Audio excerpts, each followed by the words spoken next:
Bien, que vous avez passé un très bon week-end. On va faire le petit update au niveau des marchés US. Alors, je vais commencer par les futurs E-minis, donc pour le S&P 500. Donc, comme je disais, par rapport à la semaine dernière, il y avait des fortes probabilités à ce qu'on aille tester ce niveau de support ici, qui se trouve aussi en même temps sur la médiane que j'avais tracée manuellement.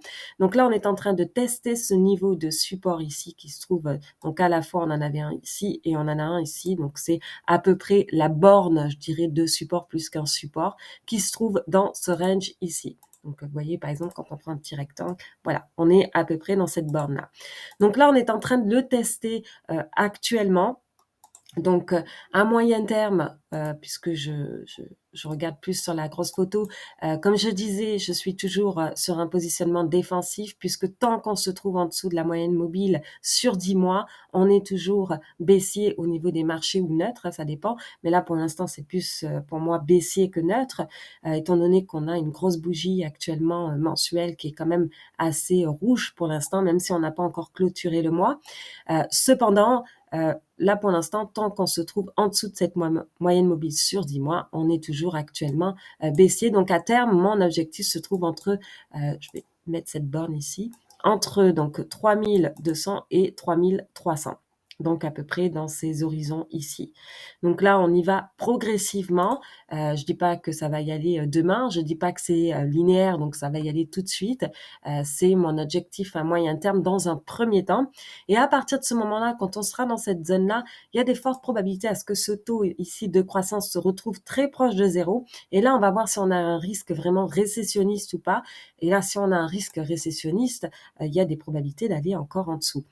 Donc, là, on n'est pas encore là, on y va petit à petit.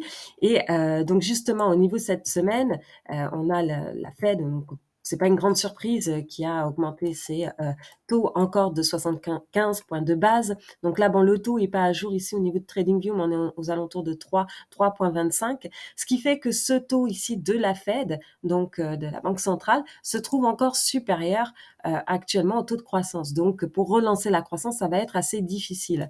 Donc, d'où le fait à ce que on est actuellement le S&P 500 qui est toujours en dessous de sa moyenne sur 10 mois.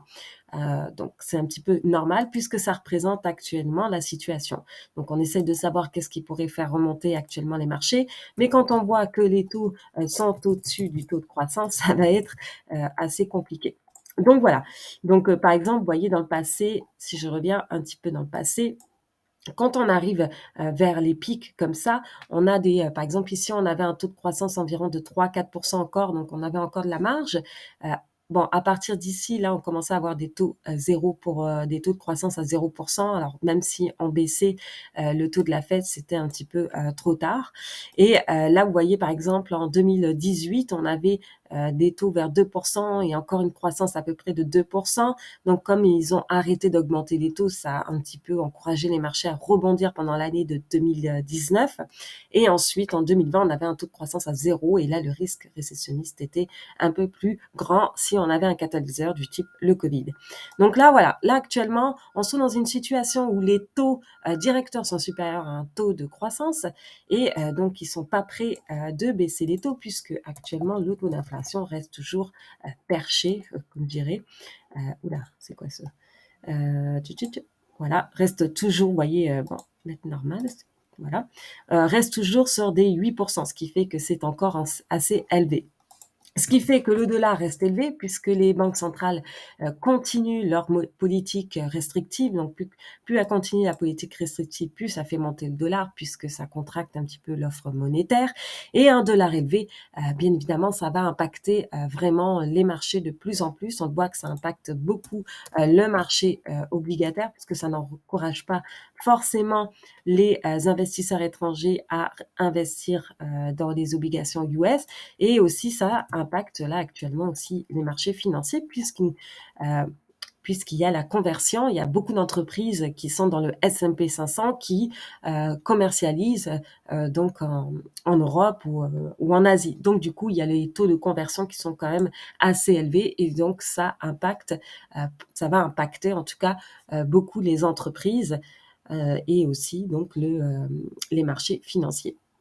Donc voilà, donc ça c'était au niveau du S&P 500, donc voilà, vous voyez, bon, on est en train d'aller, retester ce support-là. Donc à court terme, étant donné que là, vous voyez, on s'est un petit peu, beaucoup écarté, de, ce qu'on appelle alors attendez, je vais juste faire ça en log. On s'est, pas mal écarté de la moyenne sur 10 jours là, vous voyez, parce que je suis sur le portrait, daily. Donc là, à court terme, ça risque un petit peu de stagner, mais là, si on casse ce support ici, de stagner ou de retracer, hein, vers cette moyenne-là. Mais par contre, si on casse ce support ici, ça risque de faire, assez mal sur les marchés puisqu'on irait vers la direction à terme, comme je précisais, vers, mes objectifs à terme qui sont entre, 3200 et 3300-3400. Donc là, je vais voir qu'est-ce qui se passe dans ces, quand on arrivera là. Mais là, pour l'instant, tant qu'on maintient en dessous de la moyenne mobile sur 10 mois, je reste assez défensive, donc une bonne partie cash, par exemple. Et voilà. Donc, au niveau du bitcoin, c'est pareil, hein, mon avis n'a pas forcément changé. Tant que la Fed, la banque centrale reste restrictive, et que bah, là, vous voyez, on est en dessous de la moyenne sur 10 mois, il y a des fortes probabilités à aller tester donc les 13 000 à terme. Alors, je dis pas demain, comme je disais, comme c'est pas linéaire, voilà, mais revenir vers cette zone ici. Donc voilà, tout ça c'est à surveiller, bien évidemment. Mais si on revient ici, je vais juste revenir là, sur les futures. Voilà. Donc là, maintenant, à court terme, probabilité de stabilisation, comme on est au-dessus de la médiane. Et à moyen terme, je reste toujours sur mes objectifs vers cette zone ici. Et comme je disais précédemment, jusqu'à ici, probablement que ça va rapprocher donc le taux de croissance vers 0%. Et là, si on reste dans si on rentre dans une croissance négative, ça risque de passer en dessous, et ça risque de faire mal. Donc on va voir qu'est-ce qu'il en est déjà quand on arrivera là, et ensuite on déterminera les scénarios prochains.